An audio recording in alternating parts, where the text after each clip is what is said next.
RFM 6h26, tout de suite, place à l'entretien tech.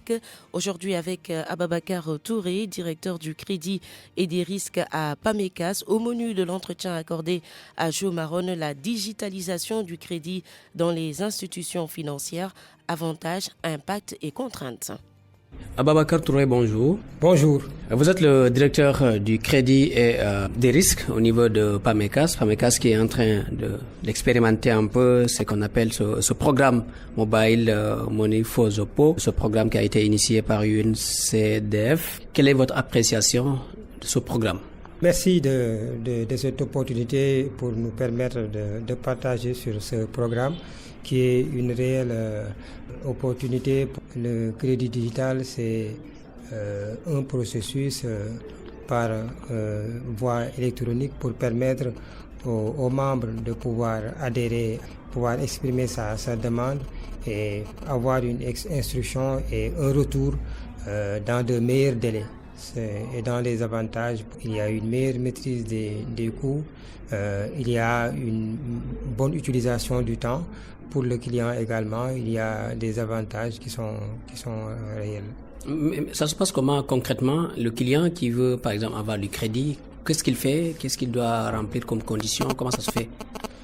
Alors le client qui veut bénéficier du crédit, il se présente, il reçoit la visite de notre agent qui est doté d'une tablette qui va prendre des informations sur son identité, la nature de ses activités, les rubriques de chiffre d'affaires.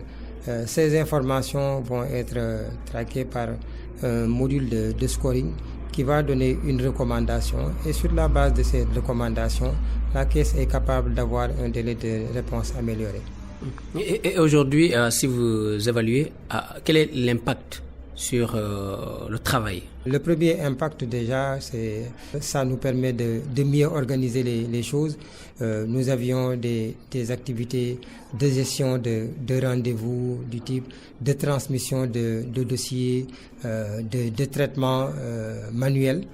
Aujourd'hui, tout cela est embarqué dans un processus digitalisé qui permet un meilleur traitement avec des délais qui sont nettement meilleurs. Et aujourd'hui, combien de temps le client doit faire ou bien doit rester à l'écoute pour avoir son crédit validé grâce au digital? Le délai maximum, il est de 24 heures. Aujourd'hui, quelles sont les contraintes auxquelles vous faites face dans la mise en œuvre même de ce projet de digitalisation du crédit? Oui, dans les contraintes ou ce qu'on appelle les défis, il y a la communication qu'il va falloir envisager, poursuivre pour permettre de faire connaître à nos clients déjà qui sont là et à nos prospects les avantages qu'ils peuvent en tirer. Du point de vue éducation financière également, de pouvoir les familiariser à l'échange numérique qui va avoir lieu entre nos bases et leur téléphone, on peut le dire comme ça, pour leur permettre d'avoir accès au crédit. Avant, le client, il devait faire plusieurs allers et retours, il devait fournir des documents physiquement. Aujourd'hui, quand il y a un document qui doit embarquer, nous pouvons le numériser, le garder dans nos bases, le faire partager par l'ensemble des intervenants dans le processus crédit sans avoir besoin de rétention. Et quelle est la garantie dans tout ça? Sur le plan juridique, il n'y a pas de problème? Oui, vous savez, dans le cadre du microcrédit, c'est vrai, on utilise des garanties. Par moment, sur certaines tranches de montant, ça va être des garanties accessibles au niveau de la cible.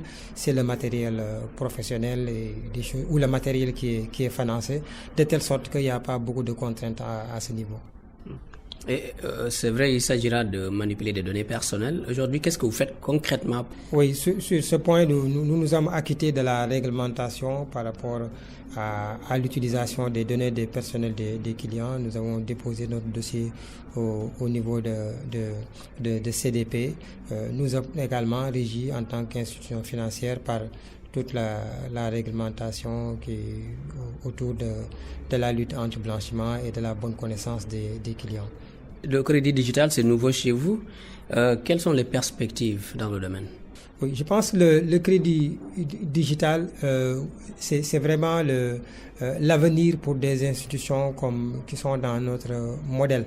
Puisque aujourd'hui, on sait que les défis pour bancaliser, pour donner accès aux services financiers à nos populations, c'est des défis qui sont encore très importants. Et quand on revient sur les contraintes, sur les obstacles, nous avons toujours en première les questions de distance, d'éloignement. Nous avons les questions de temps d'accès. Et ces points-là sont, je pense, bien adressés par le projet de crédit digital. Il va nous permettre de faire pénétrer notre offre dans des environnements où nous ne pouvons pas aujourd'hui implanter une agence. L'avantage également, c'est que dans les perspectives, le client pourra choisir le moment où il va exprimer sa demande et va disposer de différents canaux pour pouvoir entrer en possession des fonds, notamment avec son portefeuille monnaie électronique. Peut-on imaginer un jour que le client qui reste chez lui, qui se connecte, qui ouvre son compte à distance sans pour autant faire le déplacement? Est-ce que c'est envisageable? Parfaitement, c'est parfaitement envisageable. Maintenant, nous sommes dans un processus d'apprentissage. Nous allons commencer par une version avec laquelle les données sont imputées et les preuves sont recueillies par notre collaborateur. Demain, nous sommes prêts avec notre partenaire technique à faire évoluer la solution pour permettre d'avoir beaucoup plus de commodité, maintenant en respectant les points de réglementaire à ce niveau. Ababacar Touré, quel est le message, le dernier d'ailleurs, que vous avez envie de lancer? Le message, c'est que une institution qui a pour vocation d'améliorer le bien-être économique et social de ses membres et des communautés, et que le crédit digital, l'offre de crédit digital constitue un prolongement pour rendre cette vision-là possible. Ababacar Touré, directeur du crédit et des risques au niveau de PAMECAS, vous étiez notre invité, je vous remercie.